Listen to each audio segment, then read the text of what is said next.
illegal mining continues to haunt many communities in South Africa, and with this, the police service is set to establish a specialised force to deal primarily with the phenomenon. The new unit will partner with the Department of Mineral Resources and Energy to help us understand if the new special task force will yield results. I'm now joined by David van Wyk, Chief Researcher at Benchmarks Foundation. Very good evening to you. Thank you so much for joining us. Do you think that we will begin to see some sort of changes with this task force coming together to tackle illegal mining? Paul, thank you for having us, and good evening to your listeners. I don't think that we will get any results from this because we've got 6,000 abandoned mines in this country, and that's where the Department of Mineral Resources should begin. The government seems to think that every problem in South Africa is a policing problem. It's not a policing problem, it's a mining problem that we are dealing with. In the areas where gold mining took place, many of the gold mines are no longer profitable mines. They have been mined out as far as large-scale industrial mining is concerned. No one has planned for medium and small-scale mining, and that is why we are having the chaos that we are having at the moment. If we had planned for small-scale and medium-scale mining, many of those abandoned mines could still be run profitably on a smaller scale and for the benefit of communities around them. You know, the fact of the matter is that the Department of Mineral Resources between 2009 and this year, according to the Auditor General's report that came out earlier this year, has not done enough to close down and rehabilitate mines, which in any case is the responsibility of those mine owners. I would really love to see some of those mine owners prosecuted and pursued by the law for not closing the mines properly. The unfortunate events in Kagiso recently was as a result of Mintails Mining Company not closing its mines properly, declaring itself bankrupt and walking away from the mess that it left behind. According to the National Nuclear Regulator, that mining site should have been fenced off and people should not have been able to access that place, but people were able to access it like all the other mine dumps in Johannesburg and Gauteng as well. So let us begin to look at where the problem really is. There's some illegal mining taking place in Limpopo where there's large-scale industrial shipping out of platinum ore through the Mozambican border to the Maputo harbor, which the government should actually be dealing with because that is criminal. It is taking place on licensed mining areas. There is some areas where there's ghost workers in mines, which is also illegal. That should be dealt with. But small-scale Zama operations on 6,000 abandoned mines, I'm afraid that the government needs to plan for smaller-scale mining on those sites, register those people, organize them into business units, and create a central buying agency to buy the gold from them. That way we can benefit from the revenue, we won't lose all that gold, and people will have opportunities to work and make an income for themselves. Perhaps going back to the closing of shafts, we heard Minister Gwede Mantashe saying that it will take 17 years to close shafts. Does that make sense in terms of the scale, the resources, and the reality on the ground? No, it doesn't make any sense. It's not going to happen. That is why he needs to plan rather for concurrent and post-mining economics and utilize those abandoned mines in an economically sensible manner that will generate an income not only for the country but also for the communities that are living around those mines. And, you know, we have been negotiating with the Department of Mineral Resources, with the National Association of Artisanal Miners for the last 4 or 5 years. There is a concept paper, there is a white paper, draft white paper, which is on the President's desk from the department, to which we have also contributed. Now, all of that is suddenly being wiped off the table. It would seem to me as if we are looking at election time and people think that it is an easy way to sway people in townships to vote for their party. So in terms of framework development and policy finalization, do you think that it could perhaps be a misleading precedent to equate illegal mining to artisanal and small-scale mining? Well, I think that, you know, the fact of the matter is that the indigenous African population have been excluded from mining in this country since 1886.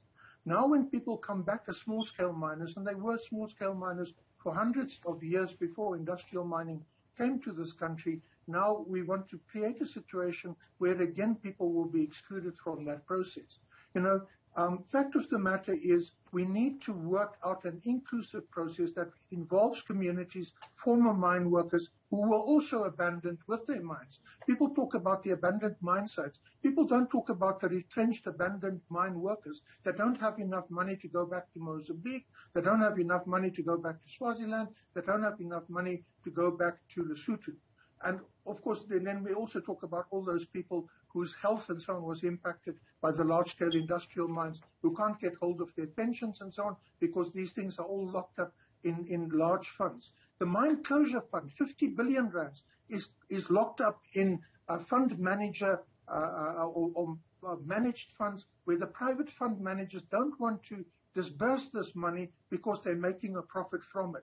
That is also a crime which should actually be dealt with. The corporate crime in this country is just simply ignored in this instance, and that should be looked at.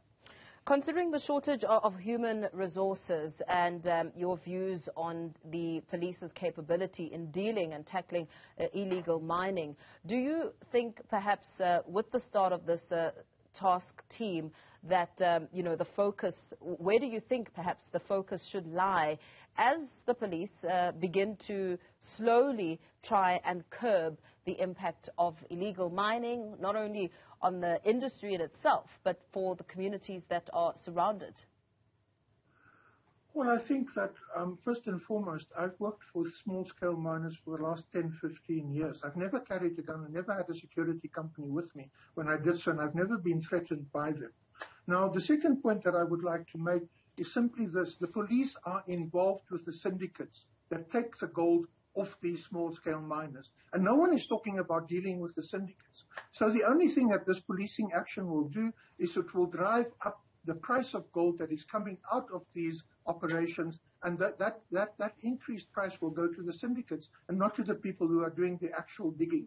It's a highly exploitative situation that is existing.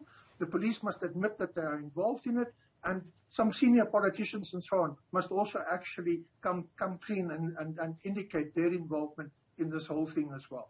You may have personally not been affected by the threats or the intimidation by illegal miners, but we have heard of reports. We've spoken to people who have been directly affected. In fact, about a week ago, we saw Police Minister Begicelo going out to the community to find out how much of a difference the boost in policing and the eyes on the ground has been in terms of impacting the day-to-day lives of community members. So we cannot ignore that part of the conversation, that it is a reality that communities are facing. How much work do you think needs to be done by police to ensure that there is safety for the community and, of course, focusing on legislation within the mining industry?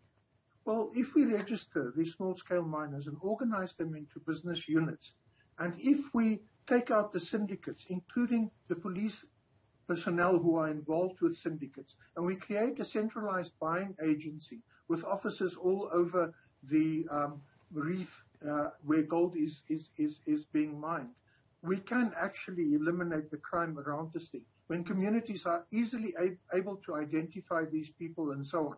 Also, if we create industries around small-scale mining, such as jewelry making, for example, in communities that can create jobs for them, if we can get people to manufacture the uniforms, the overalls, and things like that these people use underground and so on, we can create even more jobs, and we can thereby, take the sting out of what is happening. Yeah. There's a lot of crime happening around the taxi industry, and we've got a special unit around the taxi industry.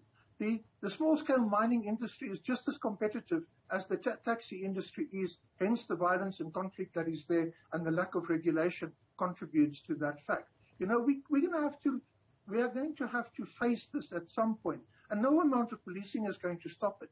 We use the police to crush protests with regard to people demanding water, people demanding houses, people demanding jobs and so on. We should get the relevant ministers in these departments to begin to do their work instead of calling on the police to do their work for them. The police are already overstretched in this country as far as crime is concerned. Yeah, very well. Thank you so much for weighing in on the conversation. David van Wyk, Chief Researcher at Benchmarks Foundation.